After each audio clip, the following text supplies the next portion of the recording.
सावधान। नमो अरिहन्ताय, नमो सिद्धारं, नमो आयर्याणं, नमो वत्सायारं, नमो रोमि सव्यसानूनं, वन्दे तु सर्वसिद्धे दुर्वचनमणोऽवङ्गतिं पत्ते गोच्छामि समय पावन मेणमो सुदिके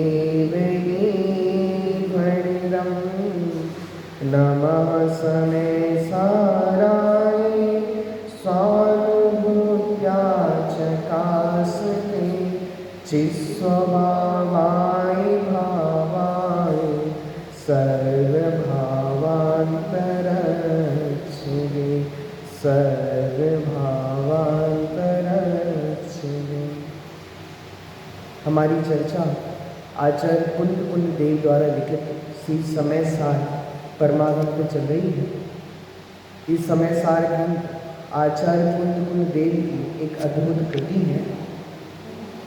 आज अपन ने सुबह विधान में बंध अधिकार और मोक्ष अधिकार, दो अधिकारों पे पूजन की थी। आज अपन दो अधिकारों का सार देखेंगे। कौन कौन से अधिकार हैं? बंध अधिकार और अभी तक अपन ने कितने अधिकारों की चर्चा कर ली?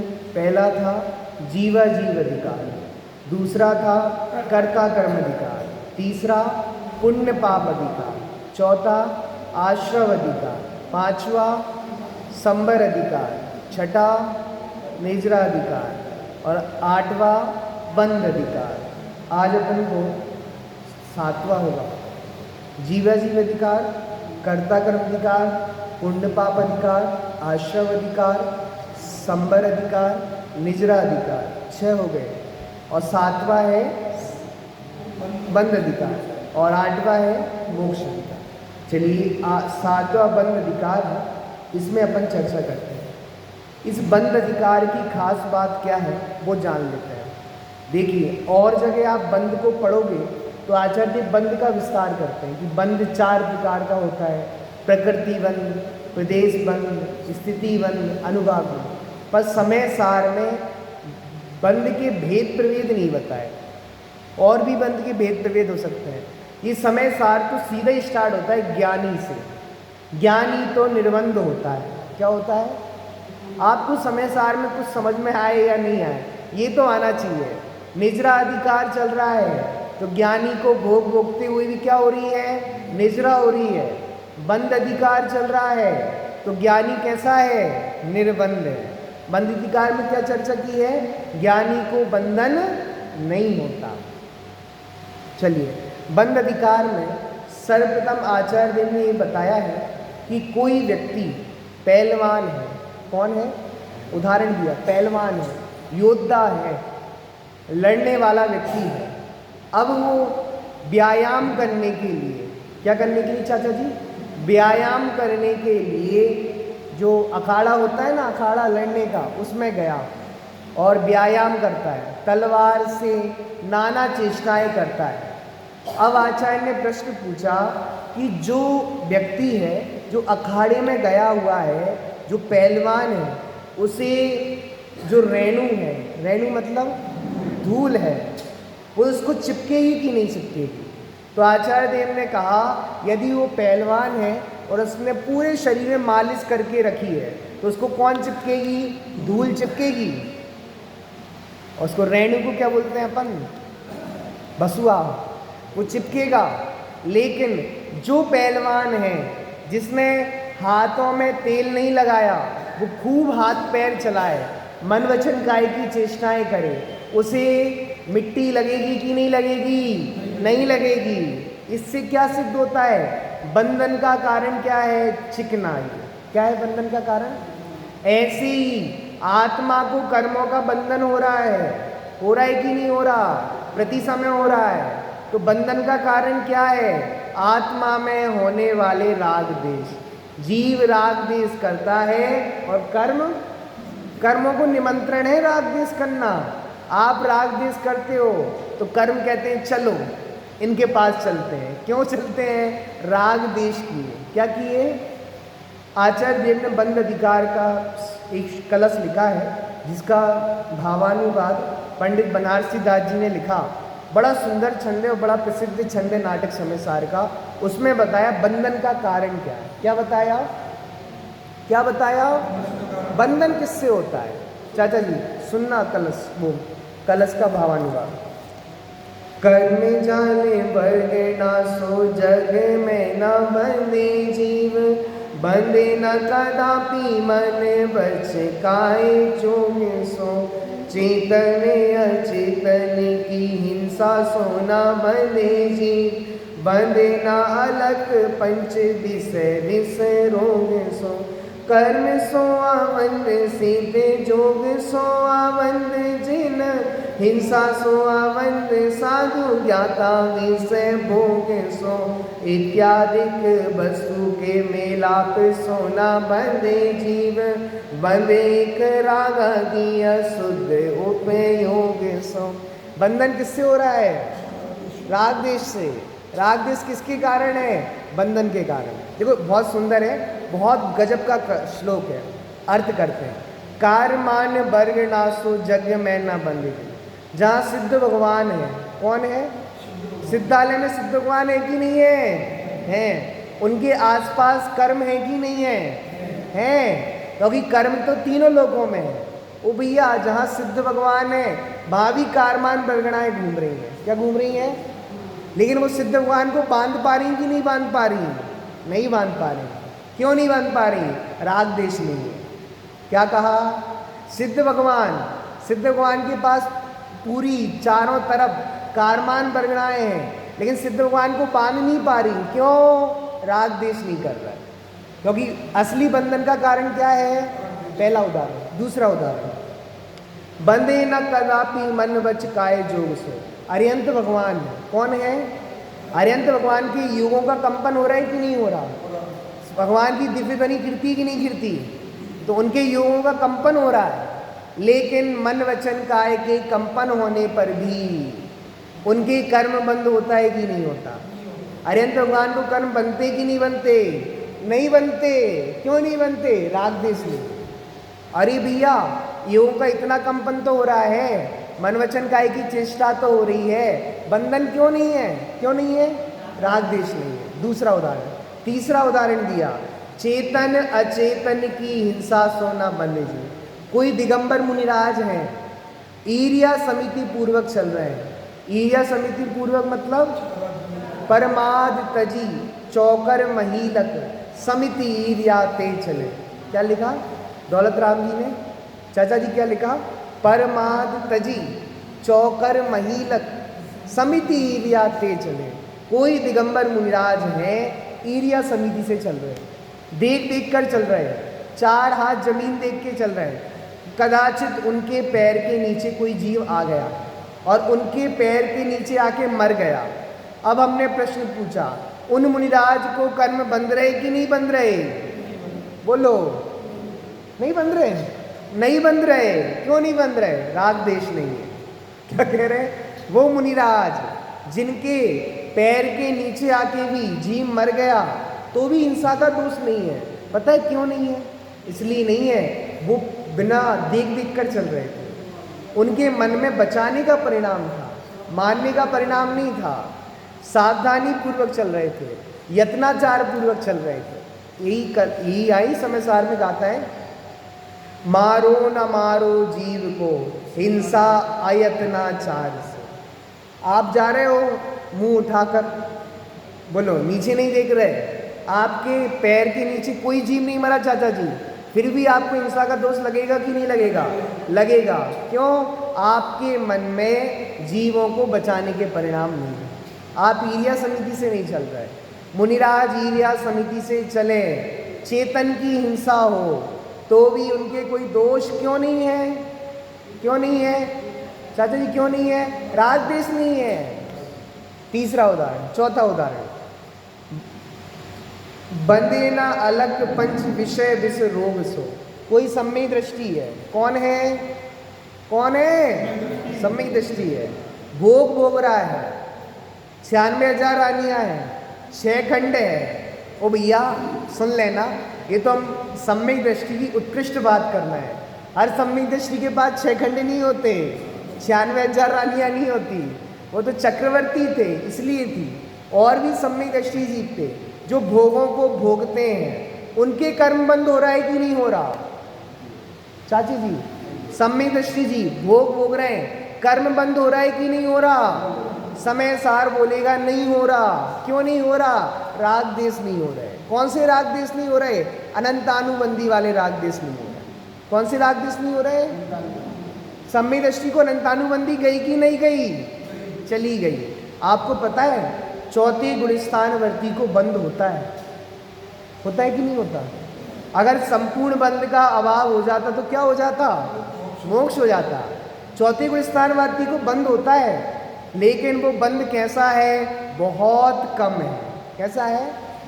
बहुत कम होता है, उसको गिना नहीं जाता। जैसे मान लो किसी व्यक्ति ने उधार लिया, एक राम नाम का व्यक्ति था, एक श्याम नाम का व्यक्ति था। तो राम ने श्याम से 1 लाख रुपए उधार लिए। कितने रुपए उधार दिए चाचा जी? 1 लाख रुपए उधार दिए। अब क्या हुआ? अब राम ने कहा अब मैंने आपसे पैसे उधार लिए थे, 1 साल हो गया, अब मैं आपको पैसे लौटा रहा हूँ।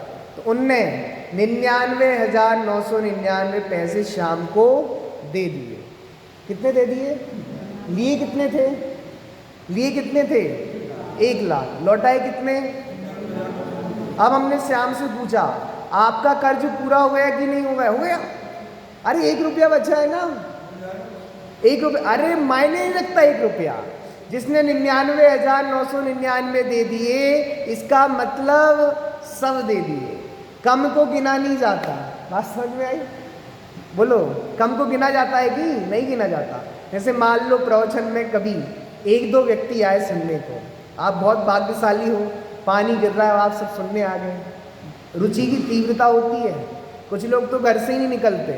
कौन गीला हो, बोलो, कपड़े गीले हो जाएंगे, कपड़े गंदे हो जाएंगे, सर्दी हो जाएगी, जाने दो, आज नहीं जा रहे मंदिर, कैंसिल मंदिर जाना। भैया आप बहुत भाग्यशाली लोग हो, आ गए। बताओ अब क्या कह रहे हैं कि उसने 99,999 चुका दिए। चाचा जी सारा कर्ज निपट गया कि निपट गया? सब निपट गया।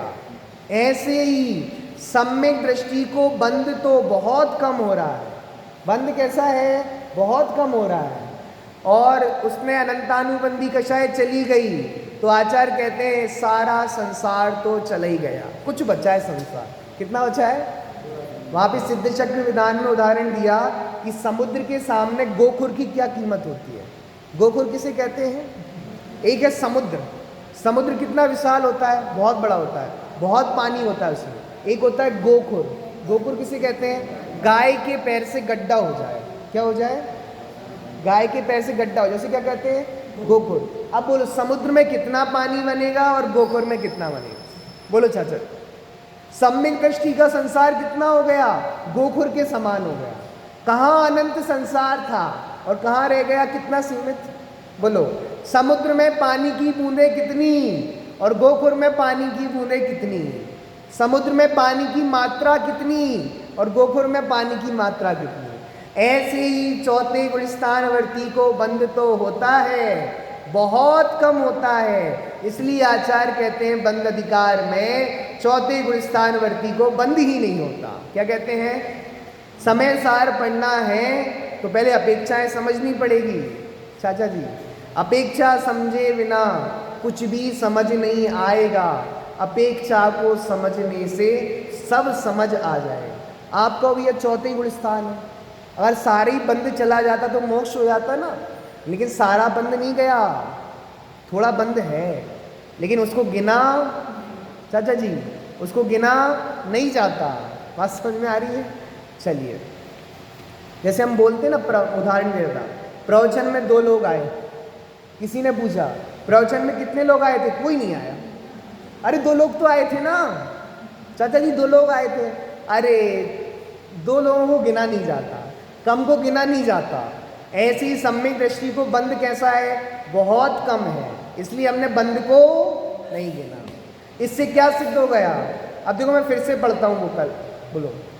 कर्म जाले वर्ग ना सो जग में ना बंधे जीव, बंधे न कदापि मन बचे काए जोग सो, चेतन अचेतन की हिंसा सोना बने जीव, बने न अलग पंच विसरे से रोग सो।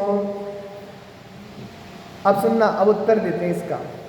कर्म सोआ बंद सीधे जोग सोआ बंद जिन, हिंसा सोआ बंद साधु ज्ञाता विषय भोग सो, इत्यादिक वस्तु के मेलाप सोना बने जीव, बने एक रागा दिया शुद्ध उपयोग। बंधन किससे होता है, अशुद्ध उपयोग से, रागादि परिणाम से।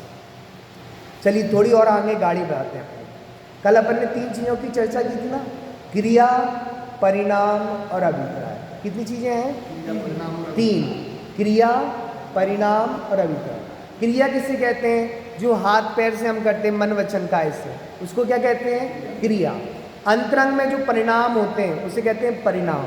और तीसरी चीज़ है अभिप्राय, श्रद्धा गुण के परिणमन को कहते हैं अभिप्राय। चाचा जी किसको कहते हैं, श्रद्धा गुण के परिणमन को कहते हैं अभिप्राय। चलिए अब हम घटित करते हैं। जैसे एक व्यक्ति था, उसने दूसरे व्यक्ति पे गोली चला दी। आजकल तो चुनाव चल रहे हैं, कितना लोग लड़ रहे हैं, सुन लो आप घटना। एक जगह चुनाव हुआ, 2 लोग खड़े हुए थे, एक सरपंच जीत गया और एक व्यक्ति हार गया।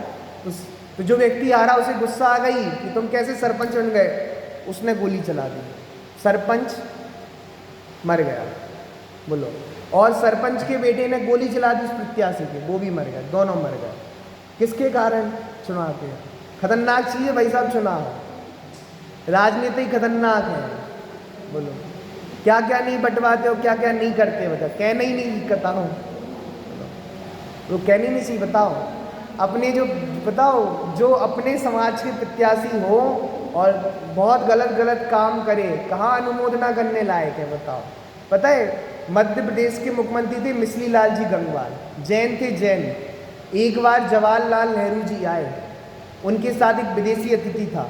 तो जवाहरलाल नेहरू जी ने कहा हम आपके घर भोजन करेंगे चाचा जी, और जो हमारे साथ विदेशी अतिथि आ रहा है वो मांसाहार खाते हैं। क्या खाते हैं, मांसाहार। मिश्री लाल जी गंगवार मुख्यमंत्री जी, उन्होंने मना कर दिया। किसको, प्रधानमंत्री को, कि मैं मांसाहार नहीं कराता, मैं जैन हूँ। बताओ, एक मुख्यमंत्री की पोस्ट पे होके और किसको मना कर रहे हैं, प्रधानमंत्री को। बोलो इसे कहते हैं नीतिवान। मध्य प्रदेश के मुख्यमंत्री रह गए, जब छत्तीसगढ़ और मध्य प्रदेश से एक था, पहले या दूसरे मुख्यमंत्री रहे थे, जैन थे, वो स्वतंत्रता सेनानी थे। आप पढ़ना गूगल पे सर्च करके, बहुत उत्कृष्ट जीवन था उनका, बहुत न्यायवान व्यक्ति थे। बोलो राजनेता हो तो ऐसे हो, राजनेता बनना हो तो लाल बहादुर शास्त्री जैसा बनो। पता है एक बार क्या हुआ, जब देश में हरित क्रांति आई थी तो लाल बहादुर शास्त्री पहले प्रधानमंत्री थे जिन्होंने अमेरिका ने कहा, मतलब भारत ने परमाणु परीक्षण किया था तो अमेरिका ने कहा हम आपको गेहूं नहीं देंगे। तब भारत में गेहूं नहीं उगता था, सब ज्वार वगैरह वही खाते थे, गेहूं की खेती भी नहीं होती थी, बहुत कम होता था गेहूं। तो अमेरिका से आता था गेहूं, सड़ा भूसा गेहूं आता था। तो अमेरिका ने कह दिया हम भारत को गेहूं नहीं देंगे। तो जो लाल बहादुर शास्त्री थे वो झुके नहीं, उनने कहा यदि तुम गेहूं नहीं दोगे कोई दिक्कत नहीं, हम एक टाइम भोजन करेंगे। पहले खुद नियम अप्लाई किया उन्होंने, घर वालों से कह दिया, अपने जितने पत्नी थे बच्चे थे सबसे कह दिया भैया कि एक टाइम क्या लेना है, भोजन। पहले अप्लाई किया कुछ दिन अपने घर में, उन्हें हमारा चल गया तो पूरे देशवासियों से निवेदन किया कि आज से हमारा भारत का हर व्यक्ति एक टाइम भोजन लेगा, हम किसी दूसरे देश पे निर्भर नहीं रहेंगे। और फिर उसके बाद हरित क्रांति आ गई, फिर इतना गेहूं होने लगा, आज पूरा विश्व हमसे गेहूं मांग रहा है। बताओ, वो लाल बहादुर शास्त्री की देन थी। लाल बहादुर शास्त्री का जो बच्चा था ना, बच्चा, उसने इंग्लिश टीचर को, उसको इंग्लिश अच्छी नहीं थी, इंग्लिश नहीं आती थी, तो उनकी मम्मी ने इंग्लिश टीचर को लगा लिया इंग्लिश पढ़ाने के लिए। जब लाल बहादुर शास्त्री को पता चला, उन्होंने कहा भैया नहीं, अभी तो मैं प्रधानमंत्री हूँ तो तुमने इंग्लिश टीचर को लगा लिया, कल को मैं नहीं रहूँगा तो इनके शौक कैसे पूरा करूँगा, तुरंत हटा दिया। बात समझ में आई? एक बार उनकी घटनाएं बहुत सुनना, उन जैसे न्याय होते ही नहीं है नेता। 2-3 राजनेता ही थे जो बढ़िया थे, और तो सब है ही। बोलो बोलो। लाल बहादुर शास्त्री के जीवन की एक घटना है। एक बार क्या हो, सरकारी गाड़ी से उनके बच्चे को, जो कर्मचारी होता है, स्कूल छोड़ने चला गया। कौन सी गाड़ी से? सरकारी गाड़ी से। जब वो लौट कर आया ना स्कूल छोड़ के, उसको इतना डांटा, ये सरकारी गाड़ी है। कौन सी गाड़ी है? सरकारी गाड़ी है, इसका प्रयोग सिर्फ सरकारी कामों में होगा। तुम मेरे बेटों को ऐसे शौक मत दो, गाड़ी पे छोड़ने जाओ। कभी गाड़ी पे नहीं छोड़वाया। फिर उनकी पत्नी ने जिद की, अरे प्रधानमंत्री का बेटा है। किसका बेटा है? प्रधानमंत्री का बेटा है, और तुम ऐसे ही स्कूल जाओगे, गाड़ी से जाओगे। तो उन्होंने खुद किस्तों पे गाड़ी खरीदी थी। किस पे? प्रधानमंत्री होके किस पे गाड़ी खरीदी? किस्तों पे। और ये कहा था अपनी पत्नी से, मैं मर जाऊं तो वो बैंक वाले माफ़ कर दें कि भैया ये प्रधानमंत्री देंगे, किस्त माफ़ कर देना, ऐसा मत करना, मेरे मरने के बाद भी सारी किस्त तुम चुकाना। और ऐसे ही हुआ। ताशकंद में उनकी मृत्यु हो गई, किस्त नहीं चुका पाए, तो बैंक वाले आए कि भैया हम सारा कर्जा माफ़ कर दे रहे हैं। उनकी पत्नी ने कहा नहीं, मेरे पति मुझसे कह के गए थे कि जो गाड़ी मैंने अपने नाम पे ली है, सारा किस्त, पूरा किस्त चुकाया। बताओ, है आज के राजनेता दम में ऐसे? है ही नहीं। चाणक्य, बोलो, जब राज्य का काम करते थे तो चिमनी जलाते थे, उसमें जो तेल लगाते थे वो राज्य का यूज़ करते थे। और जब अपना काम करते थे तो उसमें किसका तेल डालते थे? स्वयं का। एक व्यक्ति उनसे मिलने आया कि भैया आपसे बात करनी है, तो उन्होंने कहा रुको 2 मिनट, चिमनी बुझा दी। अरे भैया मैं आपसे बात करने आया हूँ, आप चिमनी बुझा रहे हो, दिया बुझा रहे हो।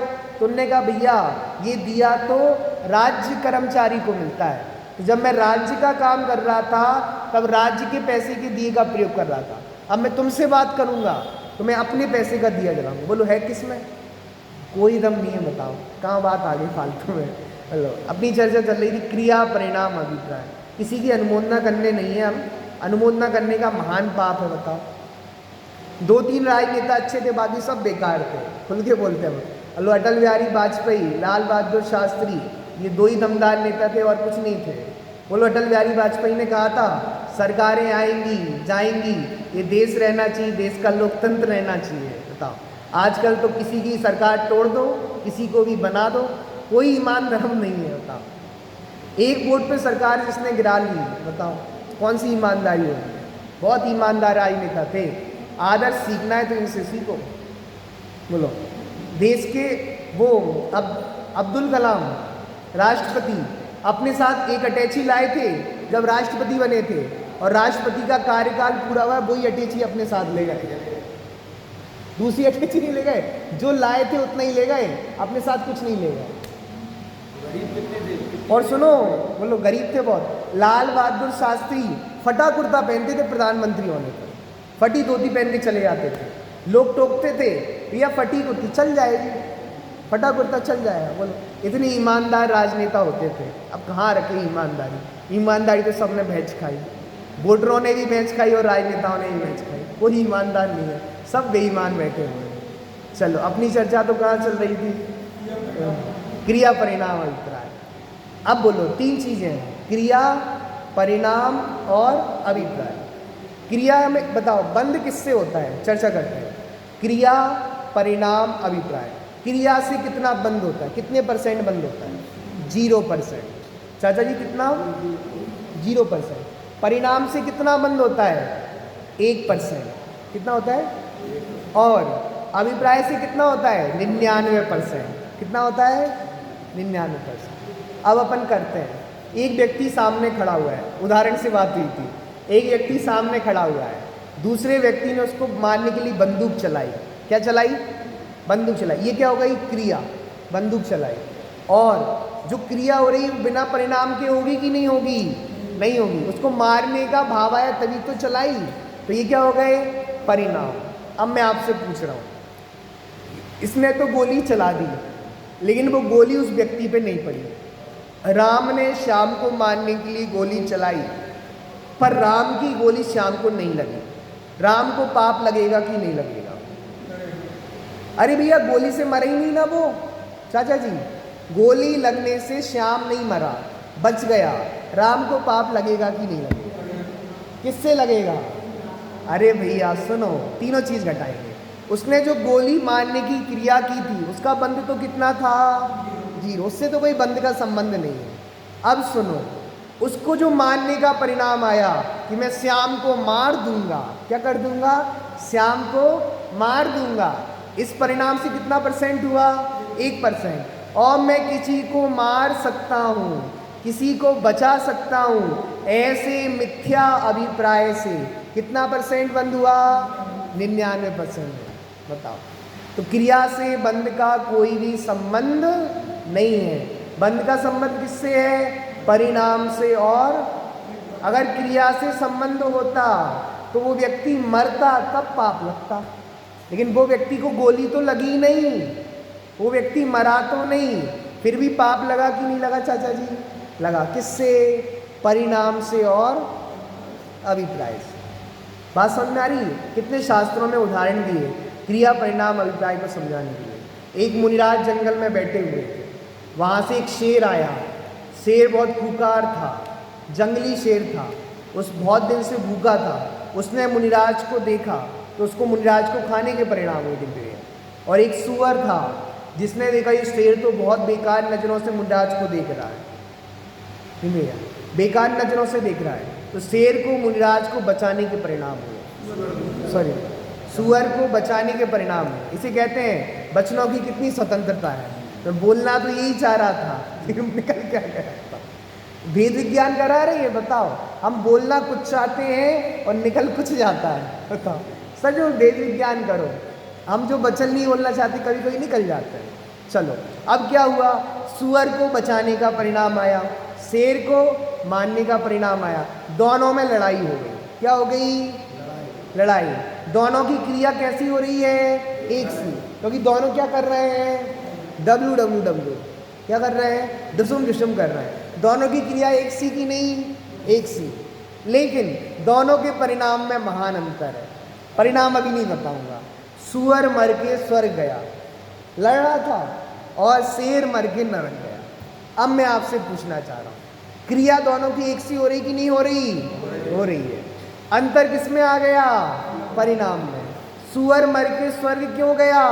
इसलिए गया क्योंकि उसे मुनिराज को बचाने के परिणाम थे। और शेर मर के नरक क्यों गया? क्यों गया? बोलो तो सही। उसको मारने के परिणाम। अब बोलो, क्रिया से बंद होता है कि नहीं होता? अगर क्रिया से बंद होता तो दोनों की क्रिया एक सी हो रही थी। दोनों को नरक जाना चाहिए था या स्वर्ग जाना चाहिए? दोनों की गति अलग अलग हुई। इसका मतलब क्या हुआ डिंग भैया? बंद किससे होता है? परिणाम से। और सुनो, तीसरा उदाहरण। मुनिराज चल रहे हैं, अभिप्राय घटाऊंगा मैं। मुनिराज चल रहे हैं, गमन कर रहे हैं। मुनिराज के पैर के नीचे जीव आ गया, मर गया। तो क्रिया तो कैसी हुई दिमी भैया? मरा तो पैर के नीचे आने से है ना। क्रिया तो मारने रूप हुई, लेकिन मुनिराज को पाप लगेगा कि नहीं लगेगा? भैया मर गए जीव, चींटी मर गई पैर के नीचे आके। क्रिया तो मारने रूप है, लेकिन परिणाम में अंतर है, क्योंकि मुनिराज के चित्त में करुणा है, बचाने का परिणाम है। ईर्ष्या समिति से चल रहे हैं, निष्प्रमादी होके चल रहे हैं। इसलिए सुनो, क्रिया का फल जैन दर्शन में 0 है। क्या है? और सारे जीव क्रियाओं पे ही ध्यान देते हैं। सारा जगत किस पे दृष्टि करता है? क्रिया सुधारो, क्रिया सुधारो। ये भैया क्रिया मत सुधारो, क्रिया तो सुधर जाएगी, परिणाम सुधारो। जो परिणाम सुधारता है उनकी क्रिया भी। चौथा उदाहरण देता हूँ। स्वयंभू रमण समुद्र है, उसमें महामत्स्य रहता है। कौन रहता है?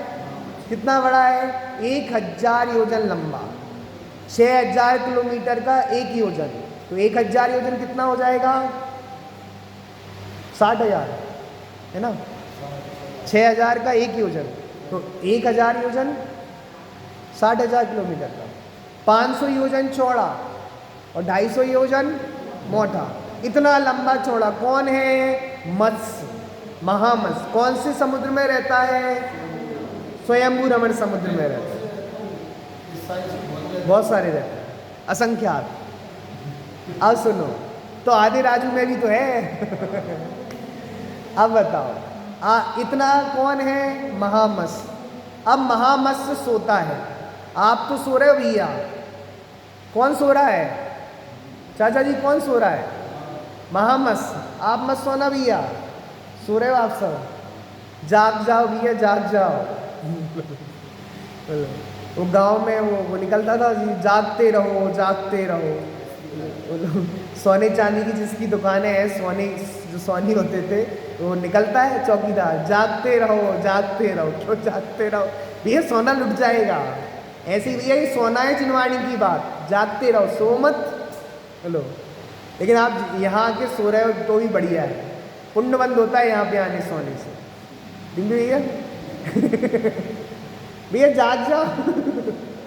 प्रवचन हॉल में सोने से पुण्य बंद होता है। मैं नहीं कह रहा, चर्चा संग्रह में लिखा है। किसमें लिखा है टिम भैया? चर्चा संग्रह में लिखा है। ये बढ़िया बता दिया। अब गद्दा यही डलेगा। घर में क्यों जाए, गद्दा यही डाले सो जाए, तो ये पुण्य बंद होगा। ओ भैया इसलिए नहीं कह रहा सो जाना, इसलिए कह रहा हूँ कि आप कम से कम जिनवाणी सुनने आए। कदाचित नींद आ गई तो लगेगा, आप जबरदस्ती सोने के लिए आओ तो बढ़िया पंखा चलेगा और पंडित शांति से बोलेंगे, बढ़िया लोरियाँ सुनेंगे जिनवाणी माँ की और सो जाएंगे। ओ भैया जिनवाणी माँ की लोरियाँ सुनाने की नहीं है, जगाने के लिए है। वो लौकिक माँ की लोरियाँ किसके लिए होती हैं? सुलाने के लिए। और जिनवाणी माँ की लोरियाँ, और आप सो रहे हो, नहीं आपकी नहीं कह रहा, सो चलो क्या कह रहे थे? हाँ, वो महामत्स्य जब सोता है तो अपना मुंह खोल के सोता है। कैसे सोता है? अब उसमें बहुत सारी मछलियाँ छोटी छोटी, अब महामत्स्य सब टाइप के इतने ही बड़े थोड़ी ना होते हैं, उसमें छोटी छोटी मछलियाँ आती हैं समुद्र में, तो छोटी छोटी मछलियाँ मुंह में आती हैं और चली आती हैं। उनके कान में एक तंदुल मत्स्य रहता है। क्या रहता है भैया? तंदुल के आकार। और पता है उसकी हैसियत कितनी है? और वो कान का मैल खाता है। कौन खाता है? तंदुल मत्स्य कान का मैल खाता है। लेकिन जब वो देखता है अरे महामत्स्य कितना बेवकूफ़ है, इतनी सारी मछलियाँ आ रही हैं, ऐसे ही छोड़ रहा है। अगर मैं महामत्स्य होता, अगर मैं प्रधानमंत्री होता, लोग बड़े ख्वाब सजाते हैं, अगर मैं महामत्स्य होता तो एक भी मछली को जाने नहीं देता। क्या करता है भैया? क्या विचार करता है? मैं महामत्स्य होता तो जितनी सारी मछलियाँ आ रही हैं मुंह में, सबको खा जाता। ऐसे परिणाम से मरकर 7वें नरक जाता है। वज्र ऋषभ नाराज सेनन है उसका, तंदुल मत्स्य का। वज्र ऋषभ, क्योंकि वज्र ऋषभ नाराज सेनन ना हो तो 7वें नरक कैसे जाए? हाँ बोलो, अब बताओ, कान का मैल खाने वाला है, क्रिया कुछ नहीं कर रहा, मछली एक भी नहीं खा सकता, खाने की मतलब हैसियत तो मैल खाने की है, लेकिन परिणाम कैसे है? सारी मछलियों को खा जाऊंगा। ऐसे परिणाम मात्र से मरकर कौन सी नरक जाता है? अब बताओ क्रिया का फल कितना है? सारे लोग क्रिया सुधारने में लगे। ये बंद अधिकार कह रहा है सुनो, अभिप्राय सुधारो। क्या सुधारो? सुधार। चलो एक चीज और उदाहरण देता हूँ। जैसे मान लो आप बाथरूम में नहाने गए हिंदी भैया, अब वहाँ पे बहुत सारी चींटियाँ थी, तो आपने कहा चींटियाँ बहुत सारी हैं, पहले अपन चींटियों को बाहर कर दे रहे हैं। तो आप चींटियों को बाहर करने की क्रिया कर रहे हैं। क्या कर रहे हैं? क्रिया कर रहे हैं। और आपको चींटी बचाने का भाव आया, इसी क्या कहेंगे? परिणाम। अब अभिप्राय किसको कहेंगे? अभिप्राय ये है कि मैं इनको बचा सकता हूँ और मार सकता हूँ। यदि ऐसा अभिप्राय है तो मिथ्यात्व है। ये है अभिप्राय। क्रिया समझ में आई? आपने अभी एक कागज का टुकड़ा लिया और चींटी को निकाल के बाहर कर रहे, ये क्या हो रही है? क्रिया। बचाने का भाव आ रहा है ना कि भैया मैं नहाऊंगा, पानी जाएगा तो चींटी मर जाएगी, तो ये भाव आ रहा है बचाने का। ये क्या हो रहा है? परिणाम। लेकिन सुनना, अभिप्राय किसको कहेंगे? मैं इसको बचा सकता हूँ, मैं इसे मार सकता हूँ, ऐसा अभिप्राय है। तो 99% बंद हो रहा है, क्योंकि ऐसा अभिप्राय कौन सा अभिप्राय है? मिथ्या अभिप्राय। सचमुच कहा जाए तो कोई जीव किसी को मार नहीं सकता, कोई जीव किसी को बचा नहीं सकता। बचा सकता है क्या कोई? नहीं नहीं, डॉक्टर बहुत सारे हैं, आजकल बहुत सारी फैसिलिटी है, हम बच तो जाएंगे ना। कोई नहीं बचा सकता और कोई किसी जीव को मार नहीं सकता। मैं किसी को मार सकता हूँ, मैं किसी को बचा सकता हूँ, ये मान्यता मिथ्या मान्यता है। ये बंद अधिकार में उसका खंडन किया है। देखो गाथाएं पढ़ते हैं, मैंने आपको इसलिए पढ़ाया, ये गाथाओं पे जाना है। पेज नंबर 113 और 247 नंबर की गाथा से पढ़ना है, सबसे लास्ट नीचे पेज नंबर 113 113 मिल गया नीचे, सबसे नीचे। मैं मारता हूँ अन्य को या मुझे मारे अन्य जन, यह